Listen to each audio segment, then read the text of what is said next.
Crusher व्यवसायी भन्छन् कि अवैध भनिदेऊ कि नवीकरण गरिदेऊ। गगन थापाको प्रश्न, एउटा मान्छे 500 पटक प्रधानमन्त्री कुनै देशमा हुन्छ? साफ च्याम्पियनशिप 2023 को सेमिफाइनल आज। आफ्नो ठाउँमा पर्यटक बसौं लाग्ने बनाउनु पर्छ भन्दै पर्यटन मन्त्री किराँतीको भनाई। नारायणगढ मुगलिन सडक खण्ड फेरि अवरुद्ध, तिनाउ नदीले सतर्कता तह पार गर्यो। भक्तपुरमा ग्यास लिक भएर आगलागी हुँदा 1 जनाको मृत्यु। उप प्रधानमन्त्री नारायण काजी श्रेष्ठद्वारा सिचुवानमा भूकम्प पुनर्निर्माण क्षेत्रको अवलोकन। पार्टी एकताका लागि ठोस पहल हुँदैछ भन्दै प्रधानमन्त्री प्रचण्डको भनाई। अँध्यारोमा मौका छोपेर चाबी चोरे, बिहानै हिरासतबाट टाप कसे। तिनाउ नदीले पार गर्यो खतराको तह, रूपन्देहीमा उच्च सतर्कता। भ्रष्टाचार विरुद्ध अनुसन्धान रोकिन्न, थप तीव्र बनाइन्छ भन्दै प्रधानमन्त्री प्रचण्डले भने। आजै 4 प्रदेशमा भारी वर्षाको सम्भावना। क्यान अध्यक्ष चन्दले रक्सीको सुरमा अभद्र गाली गरेपछि राजीनामा दिएको भन्दै वृत्तान्त खनालले भने। पहिरोका कारण पाल्पाका विभिन्न सडक खण्ड अवरुद्ध। मुलपानी अन्तर्राष्ट्रिय क्रिकेट मैदानको नाम परिवर्तन। भगवती हाइड्रो पावरले असार 24 गतेदेखि आइपिओ निष्कासन गर्ने, कसले दिन पाउँछन् आवेदन? यसबारे महत्त्वपूर्ण जानकारी। आजदेखि क्रसर उद्योगीको आन्दोलन सुरु, बालुवा गिट्टीको बिक्रीमा रोक लगाइयो। जनताको अपेक्षा अनुसार सरकारले काम गर्न सकेन भन्दै माधव कुमार नेपालको भनाई। कांग्रेस बदल्नका लागि महामन्त्री पद पनि त्याग्न तयार छु भन्दै गगन थापाले भने। अब नयाँ आत्मविश्वासका साथ संघीयता कार्यान्वयनमा अघि बढ्छौं भन्दै प्रधानमन्त्री प्रचण्डको धारणा। सरकारलाई दिएको समर्थन फिर्ता लिने मुडमा जनमत पार्टी। प्रधानमन्त्रीलाई भेट्दै 12बाट 262 केजी गाँजा बरामद। भारत लैजान लागेको आशंका। राहत क्षतिपूर्ति र पुनर्निर्माणमा ढिलाइ नगर्न मन्त्री ज्वालाको निर्देशन। बैंक खाताबाट लाखौं रुपियाँ ट्रान्सफर गर्ने गिरोह सार्वजनिक। बेनी जोमसोम सडक अवरुद्ध। नुनको दाना भन्दा सानो ह्यान्डब्याग 84 लाख रुपियाँमा बिक्री। नक्कली भुटानी शरणार्थी तथा ललिता निवास प्रकरण विरुद्ध सरकार थप तीव्रताका साथ अघि बढ्छ भन्दै प्रधानमन्त्री प्रचण्डको भनाई। कांग्रेसले पुस 10 बिर्सेको छैन, एमालेसँग मिल्ने सम्भावना छैन भन्दै एनपी साउदले भने। गठबन्धन कसैले चाहेर हल्लिँदैन, सरकार 5 वर्ष चल्छ भन्दै प्रधानमन्त्री प्रचण्डको धारणा। यस वर्ष पनि डेङ्गुकै डर, 1 जनाको मृत्यु बढ्न थाले। संक्रमित ठाउँ-ठाउँमा गएको पहिरोका कारण सिद्धार्थ राजमार्ग बन्द र देशभर कहाँ बाढी पहिरोले क्षति पुर्याएको छ, यसबारे पुरै जानकारी पनि आजकै भिडियोमा। दर्शक महानुभावहरू नमस्कार, स्मार्ट खबरको न्युज बुलेटिनमा यहाँहरूलाई हार्दिक स्वागत छ। म आर्यन न्युपानी। सदाझै आज पनि हामी उपस्थित भएका छौँ आजका मुख्य समाचार, ब्रेकिङ न्युज अपडेट लगायत तपाईलाई काम लाग्ने हेर्नै पर्ने महत्त्वपूर्ण समाचारहरू लिएर हाम्रो मेहनतका लागि यो भिडियोमा एउटा लाइक अवश्य गर्नुहोला। दर्शक महानुभावहरू, पलपलको न्युज अपडेटका लागि हाम्रो च्यानललाई अहिलेसम्म सब्स्क्राइब गर्नुभएको छैन भने कृपया सब्स्क्राइब गर्नुहोस् अनि नजिकै आउने बेल आइकनलाई क्लिक गर्नुहोला। दैनिक रूपमा हेर्नुहुन्छ भने रेगुलर भनेर लेखिदिनु होला। आज पहिलोचोटि हेर्दै हुनुहुन्छ भने फर्स्ट टाइम भनेर लेखिदिनु होला। दर्शक महानुभावहरू, देशभित्रबाट हेरिरहनु भएको छ भने आफ्नो गाउँ ठाउँ सहर अनि जिल्लाको नाम लेखिदिनु होला। यदि विदेशमा हुनुहुन्छ भने कुन देशबाट हामीलाई हेरिरहनु भएको छ त्यो कुरा पनि तलको कमेन्ट बक्समा कमेन्ट गर्नुहोला। आउनुहोस् दर्शक महानुभावहरू, आजका दिनभरका मुख्य समाचार सुरु गरौँ प्रधानमन्त्री प्रचण्डको प्रसङ्गबाट। प्रधानमन्त्री एवं नेकपा माओवादी केन्द्रका अध्यक्ष पुष्पकमल दाहाल प्रचण्डले पूर्व माओवादी शक्तिहरूबीच छलफल भइरहेको र पार्टी एकताका लागि ठोस पहल गरिने बताएका छन्।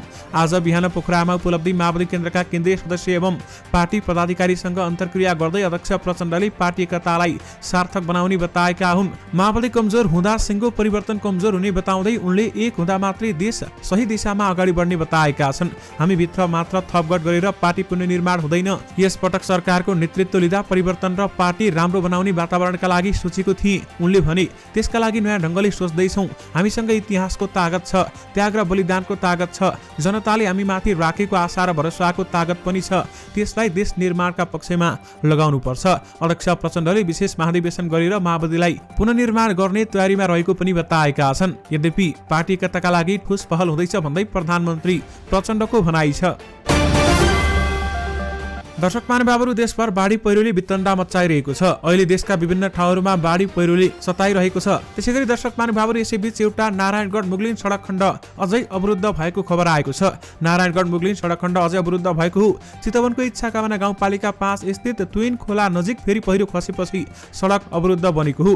शनिबार बिहान 11:35 बजे पुनः पहिरो खसेपछि सडक दुईतर्फी अवरुद्ध भएको जिल्ला ट्राफिक प्रहरी कार्यालयले जनाएको छ। शनिबार बिहान 3:15 बजे सोही स्थानमा पहिरो खसेर सडक बन्द भएको थियो भने पछि सञ्चालन भएको केही बेरमा पुनः पहिरो खसेर अवरुद्ध भएको हो। अहिले पहिरो पन्छाउने कार्य भइरहेको जिल्ला ट्राफिक प्रहरी कार्यालयले जनाएको छ। बिहीबार दिउँसो पनि सोही ठाउँमा पहिरो खसेर बन्द भएको सडक शुक्रबार बेलुकी 5 बजेदेखि खुलेको थियो। पहिरो झरेर अवरुद्ध भइरहने हुनाले उक्त स्थानमा अपरेटर सहितको मेसिन तैनात रहेको सडक डिभिजन कार्यालय भरतपुरले जनाएको छ। यद्यपि अहिले पनि नारायणगढ मुगलिन सडक अझै अवरुद्ध भएको छ। तिनाउ नदीमा जल सतहले खतराको तह पार गरेको छ। जल तथा मौसम विज्ञान विभाग मौसम पूर्वानुमान महाशाखाका अनुसार रूपन्देही, पाल्पा, नवलपुर र आसपासका क्षेत्रमा भारी वर्षा भएकाले तिनाउ नदीमा बाढी आएको छ। शनिबार बिहान 8 बजे तिनाउले खतराको तह पार गरेको भने बुटवल स्थित बाढी मापन केन्द्रका अनुसार तिनाउमा बिहान पानीको सतह 7.22 मिटर पुगेको थियो भने महाशाखाका अनुसार जल सतह 5.2 मिटरलाई सतर्कता तह मानिन्छ भने 5.6 मिटरलाई खतराको तह मानिन्छ। तिनाउ नदी जल सतह 6.88 मिटर पुगेपछि तटीय क्षेत्रमा उच्च सतर्कता अपनाउन महाशाखाले अनुरोध गरेको छ। रूपन्देहीका प्रमुख जिल्ला अधिकारी सिडिओ भरतमणि पाण्डेले तिनाउली खतराको तह पार गरेको र जिल्लाका सबै स्थानीय सरकारलाई यसबारेमा जानकारी गराउँदै सतर्क रहन भनिएको बताएका छन्। तिनाउली खतराको तह पार गरे पनि अहिलेसम्म मानवीय र भौतिक क्षति भने नभएको उहाँले जानकारी दिनुभयो। सिडिओ पाण्डेले आफू सहितको टोली अवलोकनका लागि जान लागेको उहाँले जानकारी दिनुभएको छ। प्रधानमन्त्री पुष्पकमल दाहाल प्रचण्डले भ्रष्टाचार विरुद्ध अनुसन्धानको कार्यले थप तीव्रता पाउने बताएका छन्। आज दिउँसो पोखराका सञ्चारकर्मीहरूसँग अन्तर्क्रिया गर्दै प्रधानमन्त्री प्रचण्डले सो कुरा बताएका हुन्। भ्रष्टाचार देशको विकराल समस्या भएको बताउँदै यसका अनुसन्धान थप अगाडि बढाउने उहाँले बताउनुभयो। भ्रष्टाचार देशको विकराल समस्या हो। नक्कली भुटानी शरणार्थी प्रकरण होस् वा ललिता निवास प्रकरण होस्, यसमा सरकार दृढताका साथ अगाडि बढेको छ, थप तीव्रताका साथ अघि बढ्छ। उनले भने प्रहरीले आफ्नो तर्फबाट अनुसन्धान गरिरहेको छ। प्रहरीलाई सरकारले आवश्यक निर्देशित गरिरहेको छ। यो प्रक्रिया अगाडि बढिरहेको छ, निरन्तर अगाडि जान्छ। उनले अर्थतन्त्र पनि विस्तारै लयमा फर्किएको बताएका छन्। हामी अब कुनै पनि निर्णय अथवा कुनै पनि काम गर्नबाट पछि हट्ने छैनौँ भन्दै प्रधानमन्त्री प्रचण्डले बताउनुभयो। क्रसर उद्योगीले आजदेखि बालुवा र गिट्टीको बिक्री वितरणमा रोक लगाएका छन्। सरकारले लामो समयदेखि क्रसर उद्योग नवीकरण रोकेर अन्यायपूर्ण व्यवहार गरेको भन्दै व्यवसायीले आजदेखि महत्त्वपूर्ण अथवा सम्पूर्ण बिक्री कामहरू रोकेका हुन्। नेपाल क्रसर तथा खानी उद्योग महासंघका अध्यक्ष सीताराम न्युपानेले सरकारले आफूहरू विरुद्ध गरेको ज्यादतीको विरोधमा सम्पूर्ण बिक्री रोकेको जानकारी दिएका छन्। उनले हामीसँग भने पूर्व गृहमन्त्रीको निर्देशनमा 2079 पुस 20 गतेदेखि सम्पूर्ण क्रसर उद्योग बन्द गर्ने निर्णय भएको थियो। मन्त्रालयको उक्त निर्णयपछि व्यवसायी को छलफलका क्रममा सोही वर्षको फागुन 15 गते बसेको बैठकले एउटा मापदण्ड बनाएर अघि बढ्ने सहमति बनेको थियो। तर सोही अनुसार सरकारले मापदण्ड बनाउन नसकेपछि आफूहरू बाध्य भएर आन्दोलनमा उत्रिएको न्युपानेको भनाइ छ। सरकारले विवेकपूर्ण व्यवहार गर्दै 2072 सालदेखि देशभरका क्रसर उद्योग नवीकरण गर्न समेत नपाएको व्यवसायीको गुनासो छ। अध्यक्ष न्युपानेका अनुसार आफूले राज्यलाई कर तिर्न नवीकरणको माग गर्दा समेत व्यवस्था भएको बताएका छन्। यसबाहेक हाल नदीजन्य पदार्थ उत्खननको ठेक्कापट्टा लगाउने जिम्मेवारी पाएका स्थानीय तहले समेत बदमाशी गरिरहेको उनीहरूको भनाइ रहेको छ। विशेष गरी आजदेखि क्रसर उद्योगीको आन्दोलन सुरु भएको छ भने बालुवा गिट्टी बिक्रीमा रोक लगाइएको छ। सत्तारूढ नेकपा एकीकृत समाजवादीका अध्यक्ष एवं पूर्व प्रधानमन्त्री माधव कुमार नेपालले सरकारको काम कारबाही प्रति असन्तुष्टि व्यक्त गरेका छन्। 65औं संसद दिवसको अवसरमा आज काठमाडौँमा आयोजित एक कार्यक्रममा बोल्दै अध्यक्ष नेपालले सरकारको काम कारबाही प्रति असन्तुष्टि व्यक्त गरेका हुन्। उनले जनताको अपेक्षा अनुसार विकास निर्माणको कामले गति लिन नसकेको, सुशासनको प्रत्याभूति दिन नसकेको र जनतालाई सहज सेवा उपलब्ध गराउन नसकेको भन्दै सरकारको काम कारबाही प्रति असन्तुष्टि व्यक्त गरेका हुन्। अध्यक्ष नेपालले भ्रष्टाचारको अन्त्य गर्ने, सुशासनको प्रत्याभूति दिने, जनताको सेवा प्रवाहको कामलाई प्रभावकारी बनाउने गरी सरकारलाई दबाब दिने काममा लाग्न पनि सांसदहरूलाई आग्रह गरेका छन्।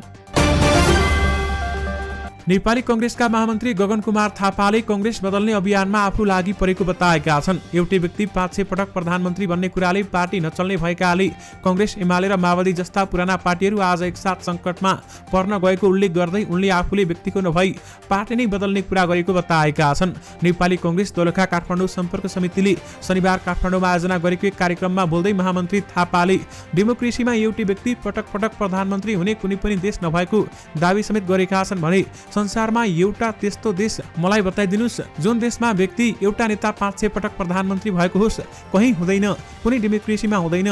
थापाले भने नेपालमा आज कांग्रेस एमाले माओवादी पार्टी सबै एकसाथ संकटमा पर्नुको थुप्रै कारण मध्येको मूल कारण भनेको ती पार्टीका नेताहरू खास गरी पार्टीहरू जमेको पोखरी जस्तो भयो भन्दै उहाँले बताउनुभयो। उनले कांग्रेस बदल्नका लागि आफू महामन्त्री पद त्याग्न पनि तयार रहेको बताउनु भएको छ भने दाग लागेको कांग्रेसको महामन्त्री बन्नुभन्दा सफा कांग्रेसको कार्यकर्ता भएर बस्न आफूलाई मन भएको उनको भनाइ थियो। महामन्त्री थापाले कांग्रेस बदलिए मात्रै देश बदलिने भएकाले कांग्रेस बदल्ने अभियानमा जुट्न पनि पार्टीका नेता कार्यकर्तालाई आग्रह गरेका छन्। बाराको जितपुर सिमेरा उपमहानगरपालिका 7बाट प्रहरीले ठूलो परिणाममा लागू औषध गाँजा बरामद गरेको छ। जितपुर सिमेरा उपमहानगरपालिका स्थित जितपुर वीरगञ्ज सडक खण्डमा पार्किङ गरेर राखेको भारतीय नम्बरको ट्रकबाट 262 केजी गाँजा बरामद गरिएको बाराका एसपी होविन्द्र बोगटीले हामीलाई बताउनुभयो। सुरागको आधारमा इलाका प्रहरी कार्यालय सिमेरा र प्रहरी चौकी पथलैया बाराबाट खटिएको प्रहरीले ट्रकमा खानतलासी गरेको थियो। असार 14 मा मकवानपुरबाट वीरगञ्ज तर्फ जाँदै गरेको ट्रक चालकले जितपुर वीरगञ्ज सडकमा पार्किङ गरेर छाडेका थिए। दर्शक महानुभावहरू, बाराबाट 262 केजी गाँजा बरामद भएको छ भने भारत लैजान लागेको आशंका पनि गरिएको छ। बैंकमा सेवाग्राहीको खाताबाट लाखौं रुपियाँ अन्य खातामा ट्रान्सफर गर्ने गिरोहलाई रौतहट प्रहरीले पक्राउ गरी सार्वजनिक गरेको छ। स्थानीय वृन्दावन नगरपालिका 3 का रामेश्वर राय यादवको माछापुछ्रे बैंकको खाताबाट 9 लाख रुपियाँ ट्रान्सफर गर्ने गिरोहका 7 जनालाई प्रहरीले पक्राउ गरी सार्वजनिक गरेको हो। उनीहरूको साथबाट विभिन्न बैंकको 15 थान एटीएम कार्ड, 66,000 रुपियाँ, 1 थान मोटरसाइकल बरामद भएको प्रहरीले जनाएको छ। उनीहरूले माछापुछ्रे बैंक चन्द्रनिगाहपुर शाखामा सेवाग्राही रामेश्वर यादवको खाताबाट गत जेठ 5 गते 3 लाख, 6 गते 3 लाख र 7 गते 3 लाखका दरले जम्मा 9 लाख रुपियाँ अन्य बैंकको खाता तथा खल्ती खातामा ट्रान्सफर गरेका थिए। त्यसको 2 दिनपछि सेवाग्राही यादव स्वयं चेक मार्फत पैसा झिक्न बैंकमा जाँदा खातामा रकम नदेखेपछि ठूलो विवाद हुँदा इलाका प्रहरी कार्यालय चन्द्रनिगाहपुरले अनुसन्धान सुरु गरेको थियो र उक्त अनुसन्धान सुरु गर्ने क्रममा यो गिरोह पक्राउ परेको हो। दर्शक महानुभावहरू, तपाईहरूको पनि बैंकमा खाता छ, बैंकमा पैसा राख्नु भएको छ भने सतर्क रहनुहोला। तपाईहरूले बारम्बार आफ्नो पैसा चेक गर्ने गर्नुहोला र साथमा आफ्नो एटीएम कार्ड, साथमा बैंक खाताको ओटीपी अथवा मोबाइलमा आउने ओटीपी कसैलाई पनि नदिनुहोला। परराष्ट्र मन्त्री समेत रहेका नेपाली कांग्रेसका नेता एनपी साउथले एमालेसँग मिलेर नयाँ गठबन्धन बनाउने कुनै पनि सम्भावना नरहेको बताएका छन्। नेपाल प्रेस युनियन डडेलधुरा शाखाले शनिबार जिल्ला सदरमुकाममा आयोजना गरेको पत्रकार सम्मेलनमा उनले कांग्रेसले वर्तमान सत्ता गठबन्धन छोडेर एमालेसँग नयाँ गठबन्धन बनाउन लागेको हल्ला निराधार भएको बताएका छन्। पुस 10 गतेको घटना कांग्रेसले नबिर्सिएको भन्दै उनले एमालेसँग मिल्ने कुनै पनि सम्भावना नरहेको दाबी गरेका छन्। गत पुस 10 गते नेकपा एमालेले सुरुमै प्रधानमन्त्री बन्न प्रस्ताव गरेपछि नेकपा माओवादी केन्द्रका अध्यक्ष प्रचण्ड नेपाली कांग्रेसको तत्कालीन गठबन्धन तोडेर एकाएक नयाँ गठबन्धन बनाउन पुगेका थिए, तर पछि राष्ट्रपतिको निर्वाचनका बेलामा कुरा नमिलेपछि एमाले लगायतका दल सरकारबाट बाहिरिए भने पुनः कांग्रेस सहितको पुरानो गठबन्धन बिउतिएको थियो। यद्यपि अहिले कांग्रेसले एमालेसँग गठबन्धन नहुने बताएको छ।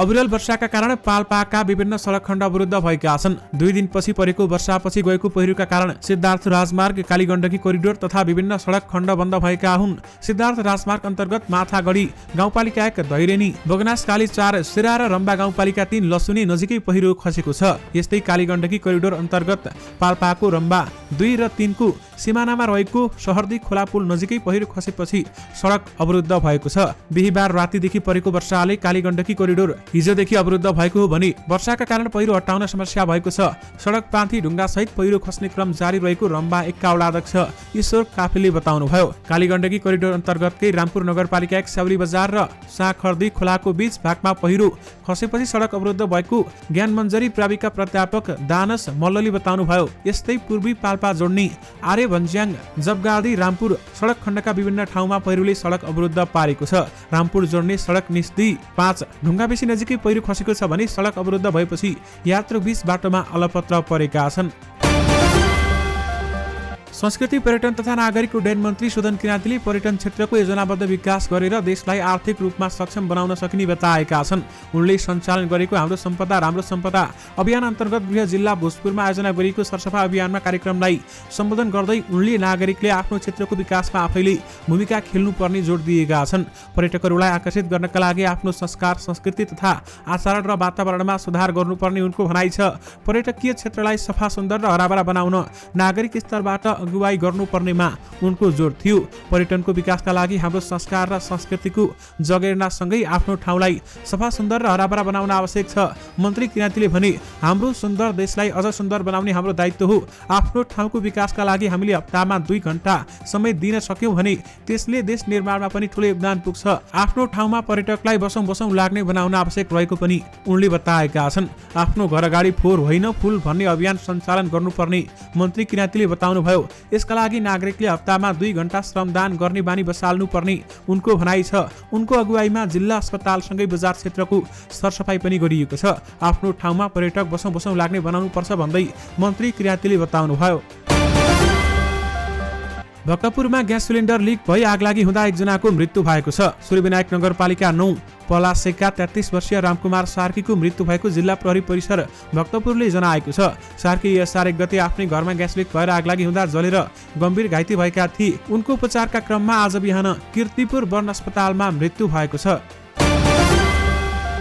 उपप्रधान तथा गृहमन्त्री नारायण काजी श्रेष्ठले आज भूकम्पपछि पुनर्निर्माण गरिएको सिचुवान प्रान्तको वानचेन काउन्टीको अवलोकन गरेका छन्। सिचुवान प्रान्तमा 2008 मा गएको 8 रेक्टर स्केलको भूकम्पमा वानचोन क्षेत्रमा ठूलो क्षति भएको थियो भने चीनले छोटै समयमा पुनर्निर्माण सम्पन्न गरी क्षतिग्रस्त संरचनालाई सुरक्षित राखेको छ। सो क्रममा उपप्रधानमन्त्री श्रेष्ठले भूकम्पबाट ज्यान गुमाएका नागरिकप्रति श्रद्धाञ्जली अर्पण गरेका थिए। चीनले सो संरचनालाई एकत्रित गरेर पर्यटकीय स्थलका रूपमा विकास गरेको छ।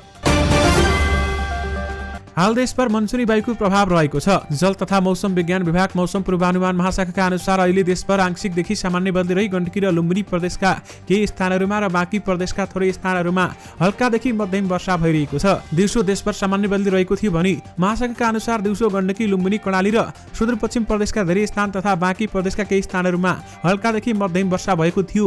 साथै गण्डकी लुम्बिनी र सुदूरपश्चिम प्रदेशका 1-2 स्थानमा मेघगर्जन चट्याङ सहित भारी वर्षा समेत भएको थियो। गण्डकी लुम्बिनी र सुदूरपश्चिम प्रदेशका तराईका धेरै तथा बाँकी प्रदेशका तराईका थोरै स्थानमा हावाहुरी समेत चलेको थियो भने आज राति पनि लुम्बिनी र सुदूरपश्चिम प्रदेशका 1-2 स्थानमा मेघगर्जन चट्याङ सहित भारी वर्षाको समेत सम्भावना रहेको महाशाखाले जनाएको छ। भारी वर्षाका कारण सडक तथा हवाई यातायात, स्वास्थ्य, कृषि, पर्यटन लगायतका क्षेत्रहरू प्रभावित हुन सक्ने महाशाखाको आकलन छ। भारी वर्षा, मेघगर्जन चट्याङ, हावाहुरी, गेगरान भाव, बाढी, पहिरो तथा भूक्षयका कारण हुन सक्ने जोखिम वा क्षतिबाट बच्न आवश्यक सतर्कता अपनाउन महाशाखाले अनुरोध गरेको छ।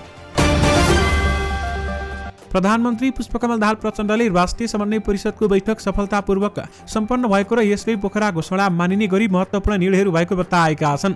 पोखरामा प्रेस सेन्टर नेपालले आयोजना गरेको पत्रकार सम्मेलनमा बोल्दै प्रधानमन्त्री दाहालले बैठकले एउटा नयाँ आत्मविश्वासका साथ संघीयता कार्यान्वयन र तिनै तहका सरकारको समन्वय र प्रभावकारितामा नयाँ गति आउँछ भन्ने विश्वास लिएको बताएका छन् र उनले साथमा अब नयाँ आत्मविश्वासका साथ संघीयता कार्यान्वयनमा अघि बढ्छौं भन्दै प्रधानमन्त्री प्रचण्डको भनाइ छ। प्रधानमन्त्री पुष्पकमल दाहाल प्रचण्डलाई 2 पटक विश्वासको मत दिएको सीके राउतको नेतृत्वको जनमत पार्टीले समर्थन फिर्ता लिने भएको छ। प्रधानमन्त्री पुष्पकमल दाहाल प्रचण्डलाई आज भेटेर जनमतले सरकारको विषयमा अन्तिम निष्कर्षमा पुग्ने तयारी गरेको हो। सरकारका विषयमा वारपार भएपछि पार्टीको सचिवालय बैठकमा सरकारको विषयमा निर्णय हुने पार्टी उपाध्यक्ष अब्दुल खानले बताउनु भएको छ भने हामीसँग कुराकानी गर्दै खानले भने प्रधानमन्त्रीज्यू आज पोखरा जानु भएको छ। हामीले शनिबार भेट्ने समय लिएका थियौं। प्रधानमन्त्रीले भेटेपछि आइतबार सचिवालय बैठकमा आधिकारिक निर्णय गर्नेछौं भन्दै बताइएको छ भने साथमा आज प्रचण्डसँग भेटेर सरकारबाट बाहिर हुने निर्णय हुन सक्ने समेत बताइएको छ। भौतिक पूर्वाधार तथा यातायात मन्त्री प्रकाश ज्वालाले बाढी पहिरोबाट उत्पन्न विषम परिस्थितिमा राहत तथा क्षतिपूर्ति वितरण तथा पुनर्निर्माण कार्यमा ढिलाइ नगर्न सम्बन्धित निकायहरूलाई निर्देशन दिएका छन्। असार पहिलो साता पाँचथरमा बाढी र पहिरोले पुर्याएको क्षति निरीक्षणका लागि आज पाँचथरको फेरीमा आएका मन्त्री ज्वालाले जिल्ला प्रशासन कार्यालयमा आयोजित भेटघाट कार्यक्रममा राहत क्षतिपूर्ति र पुनर्निर्माणमा कुनै पनि प्रकारको ढिलाइ नगर्न सरकारवाला निकायलाई निर्देशन दिएका छन्। प्रधानमन्त्री पुष्पकमल दाहाल प्रचण्ड सहित सरकारको टोलीले स्थलगत बाढी पहिरोको क्षतिको निरीक्षण गर्न नपाएका कारण आफू सरकारको प्रतिनिधिका रूपमा आएको जनाउँदै उनले सबै मन्त्रालय मातहतका निकायलाई तदारुकताका साथ लाग्न समेत आग्रह गरेका छन्। म्याग्दी जिल्लाको उत्तरी क्षेत्र हुँदै मुस्ताङलाई राष्ट्रिय राजमार्गसँग जोड्ने बेनी जोमसोम सडक अवरुद्ध बनेको छ।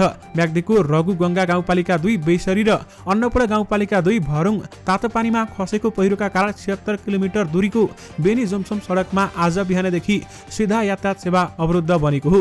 जिल्ला ट्राफिक प्रहरी कार्यालयका प्रमुख राजेन्द्र पौडेलले सडक अवरुद्ध हुँदा बेनीबाट मुस्ताङतर्फ र मुस्ताङबाट म्याग्दी हुँदै देशका विभिन्न ठाउँमा जान हिँडेका सवारी साधन बीच बाटोमै रोकिएको बताएका छन् र साथमा उनका अनुसार बेनी नगरपालिका 4 र मङ्गला गाउँपालिका 2 को सिमानामा पर्ने फापर खेतको घुमाउने भिरमा खसेको पहिरोका कारण बेनी दरबाङ सडक पनि अवरुद्ध बनेको बताइएको छ। दर्शक महानुभावहरू, बेनी जोमसम सडक अवरुद्ध भएको छ। एउटा नुनको दाना भन्दा सानो माइक्रोस्कोपिक ह्यान्डब्याग लिलामीमा ६३,७५० अमेरिकी डलर करिब 84 लाख रुपियाँमा बिक्री भएको छ। उक्त ब्यागलाई हेर्नकै लागि माइक्रोस्कोप चाहिन्छ। यसको आकार 657x 222x 70 माइक्रोमिटर मात्र रहेको छ भने सियुको धागो छिराउने प्वालबाट समेत छिर्न सक्ने यो ब्याग यति सानो छ कि तपाईले यसलाई हेर्नका लागि माइक्रोस्कोप प्रयोग गर्नुपर्छ। यो कलालाई संग्रह गर्ने कम्पनीले बताएको छ भने ब्रुकलिनमा रहेको आर्ट कलेक्टिभ MSCHF विवादास्पद डिजाइनका लागि चिनिन्छ भने उनीहरूको विवादित कलामा मानिसको रगत भएको जुत्ताको सोलमा पवित्र जल लगायत रहेका छन्। दर्शक महानुभावहरू, माइक्रोस्कोपिक ह्यान्डब्यागमा लुई भिटनको ब्रान्डिङ रहेको छ, तर ब्रान्डसँग यसको कुनै पनि सम्बन्ध भने रहेको छैन। यो नुनको दाना भन्दा सानो ह्यान्डब्याग 84 लाख रुपैयाँमा बिक्री भएको छ। दर्शक महानुभावहरू, तपाईहरूले साँचो सुन्नुभयो, यति सानो ब्याग 84 लाख रुपैयाँमा बिक्री भएको हो। वर्षायामसँगै डेङ्गुको संक्रमण बढ्न थालेको छ भने एकजना संक्रमितको मृत्यु भएको छ। स्वास्थ्य तथा जनसङ्ख्या मन्त्रालय, स्वास्थ्य सेवा विभाग, एपिडेमियोलोजी तथा रोग नियन्त्रण महाशाखाका अनुसार केही दिनअघि सुनसरीको धरान उपमहानगरपालिका 17 का 30 वर्षीय युवकको मृत्यु भएको हो। महाशाखाका कीटजन्य रोग नियन्त्रण शाखा प्रमुख डाक्टर गोकर्ण दाहालका अनुसार हाल धरानमा डेङ्गु संक्रमितको संख्या बढिरहेको छ। उनका अनुसार पछिल्लो समय धरानमा 75 जनामा डेङ्गु संक्रमण पुष्टि भएको छ भने अहिले धरानमा अलि बढी डेङ्गुको केस देखिन थालेको छ। नेपाल क्रिकेट संघ क्यानको महाप्रबन्धक जिमबाट राजीनामा दिएका वृत्तान्त खनालले अध्यक्ष चतुरबहादुर चन्दमाथि गम्भीर आरोप लगाएका छन्। केही दिनअघि राजीनामा दिएका खनालले शुक्रबार बसेको बोर्डको बैठकले राजीनामा स्वीकृत गरेको थियो।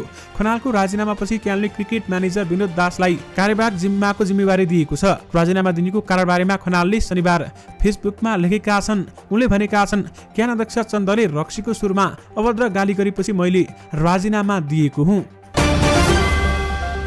काठमाडौँको मुलपानी अन्तर्राष्ट्रिय क्रिकेट मैदानको नाम परिवर्तन भएको छ। नेपाल क्रिकेट संघ क्यानले शुक्रबार उक्त मैदानको नाम परिवर्तन गरेको हो। मैदान क्यानका पूर्व अध्यक्ष जयकुमार नाथ शाहको नाममा राखिएको छ। अब उक्त मैदान जयकुमार नाथ शाह मुलपानी अन्तर्राष्ट्रिय क्रिकेट मैदान भनिनेछ। यस अघिको यसको नाम माथिल्लो मुलपानी अन्तर्राष्ट्रिय क्रिकेट मैदान राखिएको थियो।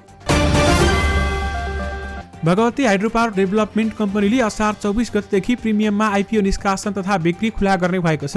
कम्पनीले पहिलो चरणमा आयोजना प्रभावित क्षेत्रका स्थानीय बासिन्दा तथा वैदेशिक रोजगारीमा रहेका नेपालीहरूका लागि आइपिओ निष्कासन गर्न लागेको हो। कम्पनीले जारी पुँजी 57 करोड 20,64,070 रुपियाँको 10% अर्थात् 5 करोड 72,06,500 रुपियाँ बराबरको प्रति शेयर 100 रुपियाँका दरमा प्रिमियम रकम 16 रुपियाँ थप गरी प्रति किता 116 रुपियाँमा 5,72,065 किता आइपिओ आयोजना प्रभावित क्षेत्रका स्थानीय बासिन्दाहरूका लागि निष्कासन गर्न लागेको हो। दर्शक महानुभावहरू, भारतको बेंगलुरुमा जारी साफ च्याम्पियनशिप 2023 को सेमिफाइनल खेल आज हुँदैछ। यस पटक दुई आमन्त्रित टिम लेबनान र कुवेत पहिलो सहभागितामै सेमिफाइनल पुगेका छन् भने घरेलु टोली भारत सहित बंगलादेशको पनि सेमिफाइनल खेल्दैछ। पहिलो सेमिफाइनल कुवेत र बंगलादेश तथा तेस्रो सेमिफाइनल भारत र लेबनान बीच हुने बताइएको छ। दर्शक महानुभावहरू, शुक्रबार बिहान सभा 6 बजेतिर बर्दियाको इलाका प्रहरी कार्यालय ढोढरीमा हल्लाखल्ला भयो। प्रहरीको हिरासतबाट फुत्केर थुनमा भागेको प्रहरीले थाहा पाएको थियो। उनीहरू हिरासत कक्ष खोलेर भागेका थिए। अरू पनि भाग्न सक्छन् भनेर प्रहरी परिचालन गरी हिरासत बन्द गरिएको थियो। घटनाले तत्कालै जिल्ला प्रहरी कार्यालय बर्दियाका प्रमुख एसपी सुधीरराज शाही समक्ष रिपोर्टिङ भएको थियो। हिरासतबाट भागेका 2 जनाको पहिचान गरी उनीहरूको खोजी गर्न विभिन्न युनिटका प्रहरी परिचालन गरिएको थियो। भाग्ने व्यक्तिहरू मधुबन नगरपालिका 5 का 19 वर्षीय अजय नेपाली र 20 वर्षीय राजा नेपाली थिए। उनीहरू असार 8 गते ज्यान मार्ने उद्योग कसुरमा पक्राउ परेका थिए। अनुसन्धानको क्रममा हिरासतमा रहेका उनीहरू एकाएक शुक्रबार भागेका हुन्। उनीहरूलाई खोज्न विभिन्न युनिटबाट 150 जना भन्दा बढी प्रहरी परिचालन गरिएको थियो भने परिचालन गर्ने बेलामा प्रहरीले सकेसम्म स्थानीयको सहयोग लिन समेत खोजेको थियो। राति अँध्यारोमा मौका छोपेर चाबी चोरेर बिहानै हिरासतबाट टाप कसेको समेत बताइएको छ।